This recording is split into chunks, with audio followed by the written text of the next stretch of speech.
Okay, guys, um, let's go ahead and finish this off. So,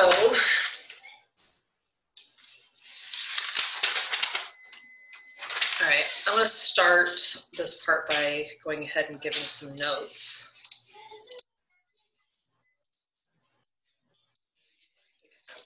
Okay. So I'm going to talk about something called the cell cycle.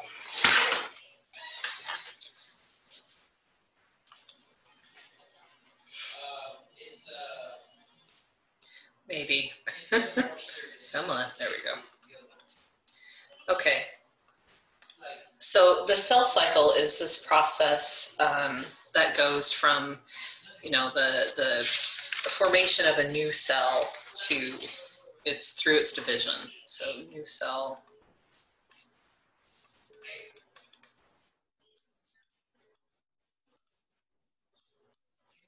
So there are a variety of steps that happen with the cell cycle. A lot of people get confused and think that mitosis or meiosis and the cell cycle are all the same thing, but they're not. Mitosis or the meiosis is actually just a really small part of the cell cycle. In reality, the cell cycle consists of a G1, an S, and a G2 phase, as well as the M phase, which could be for mitosis or meiosis. The G phases are growth stages. And in these growth phases, the cell is replicating organelles, cell membrane, cytoplasm, proteins, all of the different things that a cell would need to have more of so it can split in half. Okay? The S phase is a synthesis phase, meaning DNA synthesis or DNA replication. So remember when we talked about, for humans, going from 46 to 92 chromosomes, that happens here in this S phase, and that is an S, not a 5, although it kind of looks like a 5. Okay? And then their M phase is either mitosis or meiosis. G1, S, and G2 collectively are called interphase.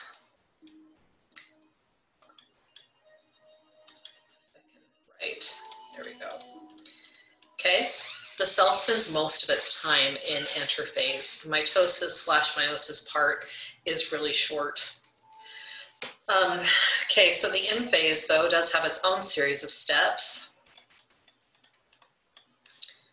Prophase, metaphase, anaphase,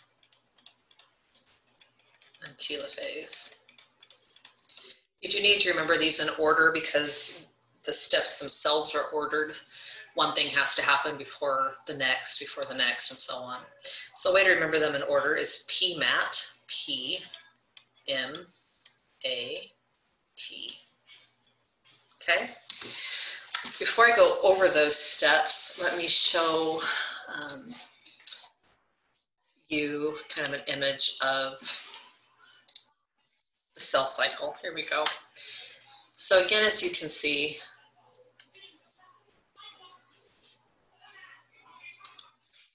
we have our G1, S, and then our G2 phase, all of which are part of interphase, okay? And then we have our M phase, which is just this little part right here, broken down into prophase, metaphase, anaphase, and telophase. G0, I'm not going to require you to know. This is just a short resting phase when the cell comes out of the division process. Okay? So cell cycle, again, most of the time is spent here in interphase, as you can see, with the G1, S, and G2 cycles. All right, so back to my whiteboard. Let's talk about the steps for PMAT. I'm not going to go into a ton of detail because it's tedious, and I'm just going to kind of give you the basics. So in this process for prophase, we've got a couple of things that have to happen. One of them are the DNA has to be condensed into our chromosomes.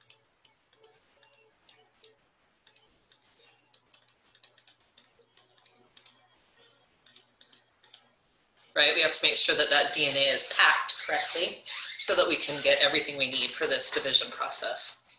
Then we have to be able to access that DNA. And to do that, we have to dissolve the nuclear envelope. Remember that this is the double membrane around the nucleus. So the nuclear envelope is going to dissolve so that we can access this DNA. Then we have a mechanical part of the cell form called spindle fibers. They're special protein rods, if you will. The spindle fibers act like a winch and pulley system, if you will.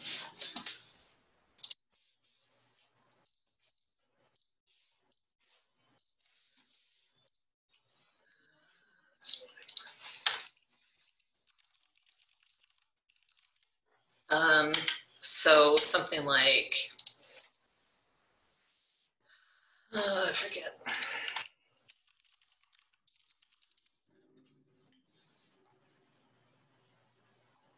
There's a good picture. Like this, or this. This will work. So we have, if the spindle fibers are like the cable that you would attach to something, and then you turn on the power and the cable reels in whatever you've attached it to. The spindle fibers act like that, and what they are reeling in will be the chromosomes. They pull them to different parts of the cell. So that's what spindle fibers act like, or winch and pulley. Okay. All right, so that's prophase. Then we have the next step, which is metaphase. Metaphase is pretty basic.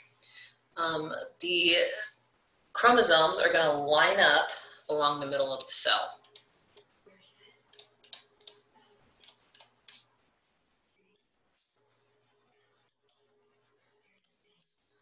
In preparation to be separated. We have anaphase. In anaphase, the sister chromatids are pulled apart by those spindle fibers.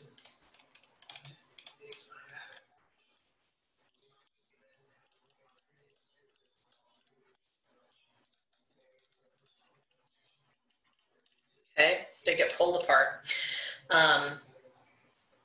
And they move to the opposite ends of the cell.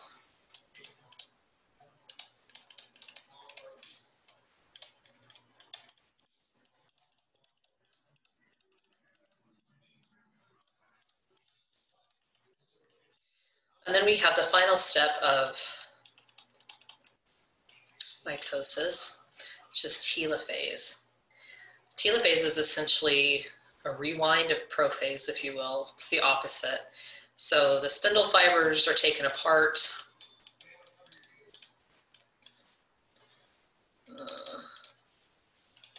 They're not always there. The cell will build them. The nuclear envelope reforms.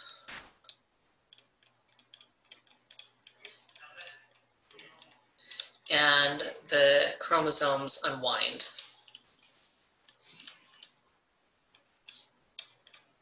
Okay. So those are the basic steps I want you to remember for prophase. I'm going to show you another image.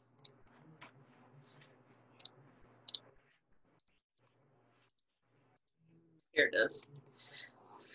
All right, so this image here is of an onion root tip. A root tip because that's the part of the plant that's growing the most rapidly, meaning we would expect to see mitosis happening here frequently. If you were live at in the in-person 1015 lab, you would actually get to see this under a microscope on a slide that you would prepare for yourself. But since that's not really happening this semester, this is what you would see. Represented here are the different phases of mitosis. I want to start by pointing out interphase here and here. Color doesn't show up real well. Interphase is just, again, the cell is prepping for division. So we're going to have double the amount of cytoplasm, organelles, cell membranes, proteins. We've got the S phase where the genetic information is replicating. All of that's happening here during our interphase. Remember, G1, S, and G2. Okay. All right, then we go from there to prophase, which you can see here and here. Prophase, the cells tend to look really grainy. It's because a lot of we've got the DNA condensing. And so it starts to look really grainy. If you take a second and look, see if you can identify other cells here that are more than likely in prophase. I'll circle a couple of them. Okay, so we probably have some prophase happening here and here. Okay, here. These are all cells that are probably going through prophase.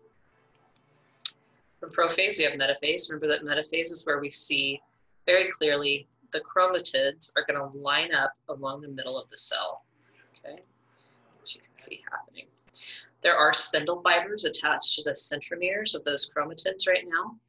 You don't really get to see the spindle fibers under the microscope, but they are there. You know they're there because everything is lining up like it should. Do you see other places here where we are looking at metaphase? So we've actually got quite a few. Metaphase, metaphase, metaphase. This is either starting into metaphase or starting into anaphase. That one is, okay? Then we have our anaphase. This is obviously the most distinct image of a cell in anaphase. The spindle fibers have pulled those sister chromatids to opposite ends of the cell here. Notice that the cell is also elongating. It's getting prepared for the last physical step called cytokinesis, which I'll give you in just a second. But here's anaphase. This one is in the anaphase process. And this one could be going into, it's either going into metaphase or going into anaphase, okay? And then finally, we have telophase, which is here. In telophase, we actually have this kind of line that you can see forming. It's called a cell plate. Because this is a plant cell, we're going to have cell walls, which is what all of these rectangles are. These are nice symmetrical cell walls, okay? So this plate right here that's forming is essentially the new cell wall that's going to form between these two new cells.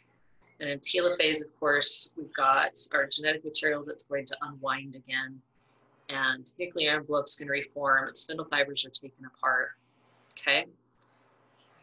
So that's really the only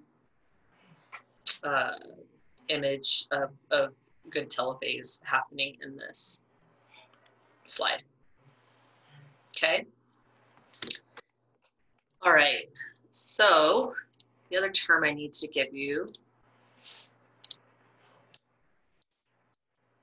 then is cytokinesis.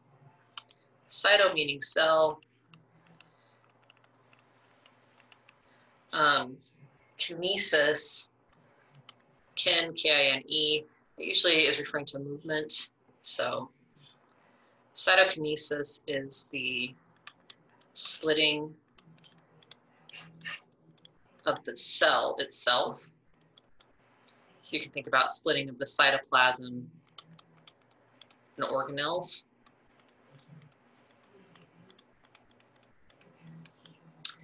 And again, mitosis and meiosis. This is the splitting of the genetic material.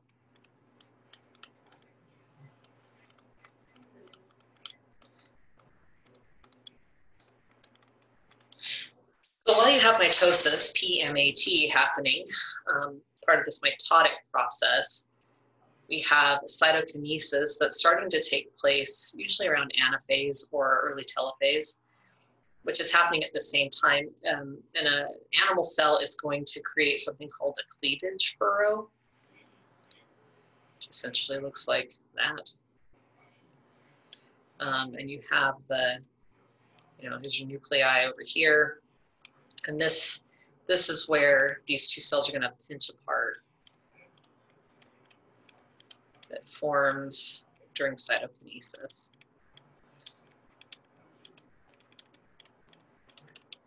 Okay. All right.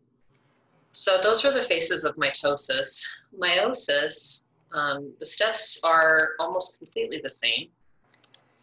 We have PMAT, but actually, let me try that again.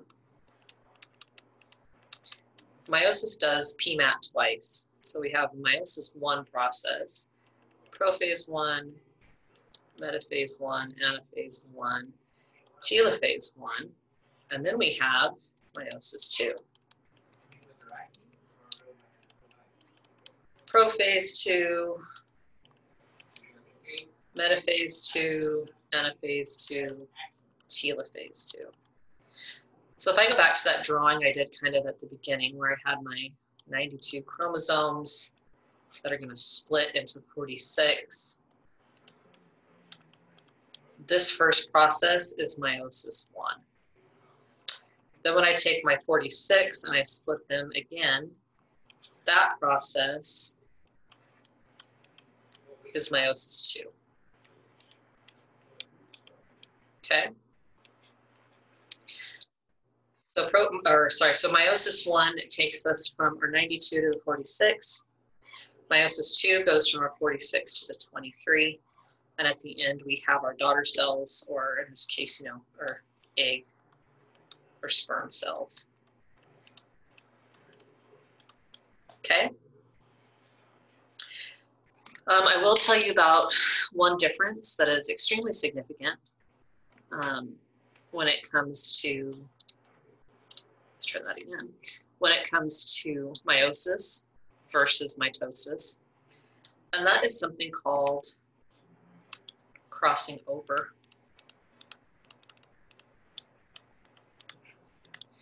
Crossing over is where, how would I put this? Let's see.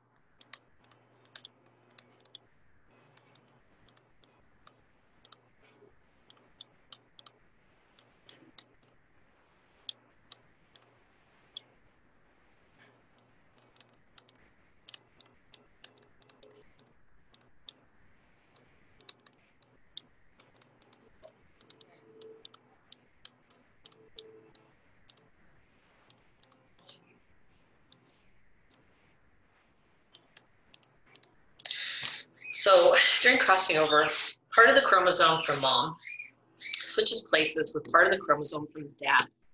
This creates completely new genetic combinations that didn't exist in either parent before.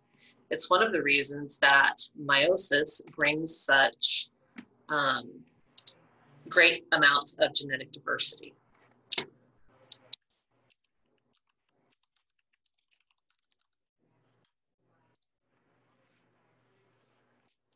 All right, this is one of the clearest ones.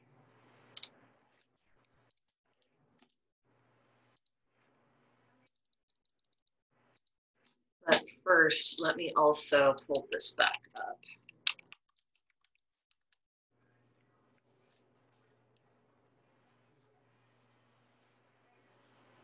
Now let's do this one, unless it's not going to come in. Let's try this.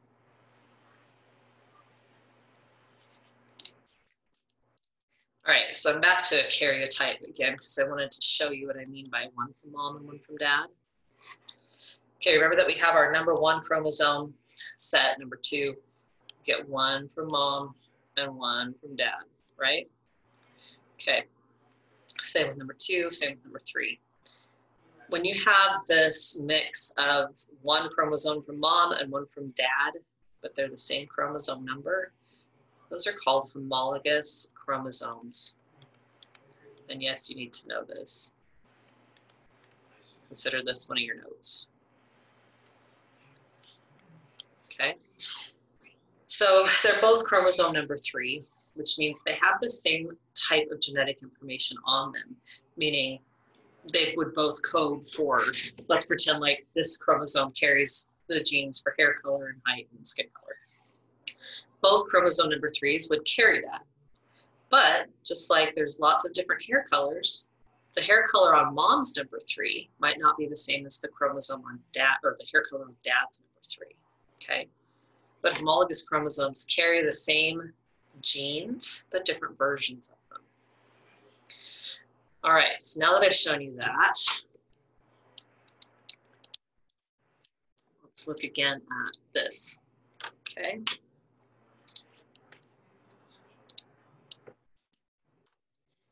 So here's our homologous chromosomes.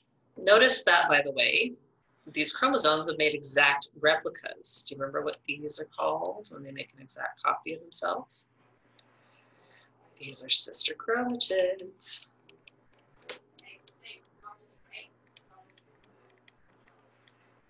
Okay, all right, so got our centromere. We're gonna remember all of our vocabulary. It's our centromere. And then crossing over is happening here, okay? So information from one of mom's or genes is gonna exchange information with part of dad's. And this is what comes out, okay? You have this new genetic combination that didn't exist in your mom by itself, right? And it didn't exist in your dad by itself. But during meiosis, they exchange this information. Crossing over is one of the reasons why you look like your mom and dad. You may have similarities to your siblings, but you don't look exactly like them. It's because you have these new combinations in you that don't exist in anyone else, unless you're an identical twin. So crossing over is extremely important to creating genetic diversity. Having said that now, I need to tell you that crossing over takes place during prophase 1 of meiosis 1. It is very specific. It does not happen during prophase 2. It does not happen during mitosis. It only happens during prophase 1 of meiosis 1, period, the end.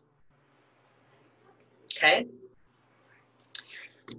All right, so we've been talking about genetic diversity, genetic variation. Let me talk about that a little bit more.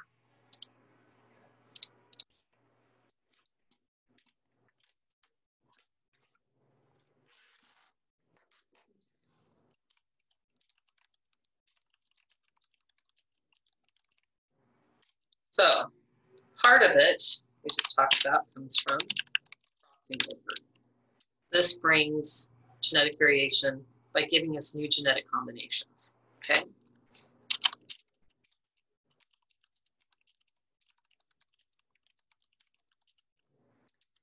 Something else that happens is a process called independent assortment. Remember how during metaphase, all of the chromosomes line up in the middle of the cell? And then those chromosomes get pulled to opposite ends of the cell because they're going to end up in 2 different cells. Well, the way that those chromosomes get pulled, or the order that they get pulled, is random. It's not like there's a buddy system, okay? So it's not like, hey, all of moms go over here and all of dads go over here. All the odd numbered chromosomes go in this cell and all the even numbered go over here in this cell. It's completely random. They sort independently from one another, meaning it's like rolling a pair of dice. You never know what mix you're going to get, because every single time that egg cells are formed or sperm cells are formed, those chromosomes sort randomly into the different cells.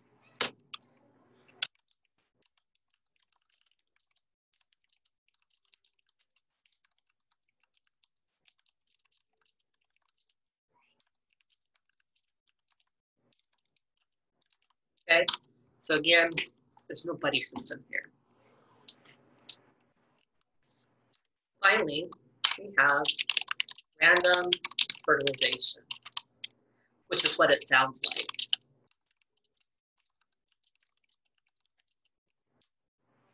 And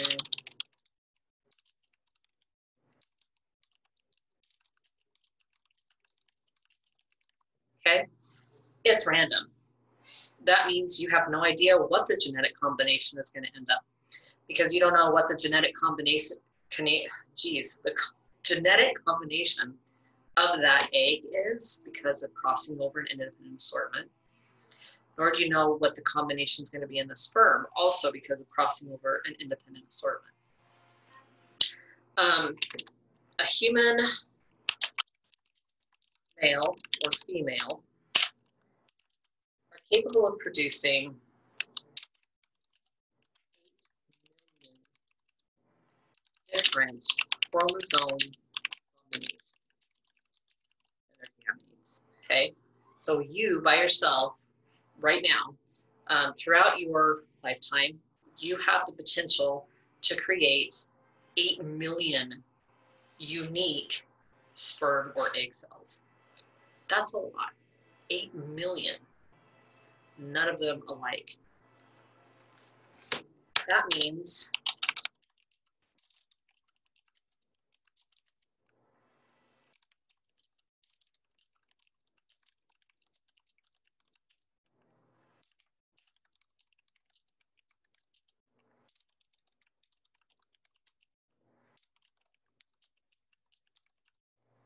okay, can create 64 trillion genetically unique offspring. That's right. You and your significant other, if you lived for a very long time, could have 64 trillion offspring, 64 trillion kids, each of them different. That's crazy to think about. What else is crazy to think about? You are the result, how do I say this? You are you because of the exact fertilization event that took place to create you. Yes, I know it's not anybody's favorite thing to think about.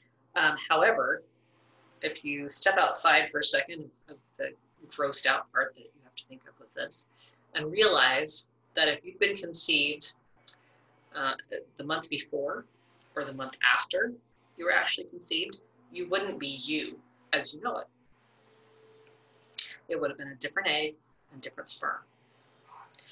If you'd been fertilized, if that egg had been fertilized just by a different sperm that month you were conceived, you would be different because of a different genetic combination. That means, literally, mathematically, that you had a 1 in 64 trillion chance between your two parents of being created. Kind of gives new meaning when you think about the fact that every person is a miracle. Because really it is. There's a 1 in 64 trillion chance that you would be you.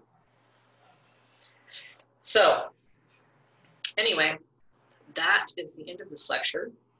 I will have a quiz up for you as well, and I hope you have a good fall break. All right, guys, I'll talk to you soon.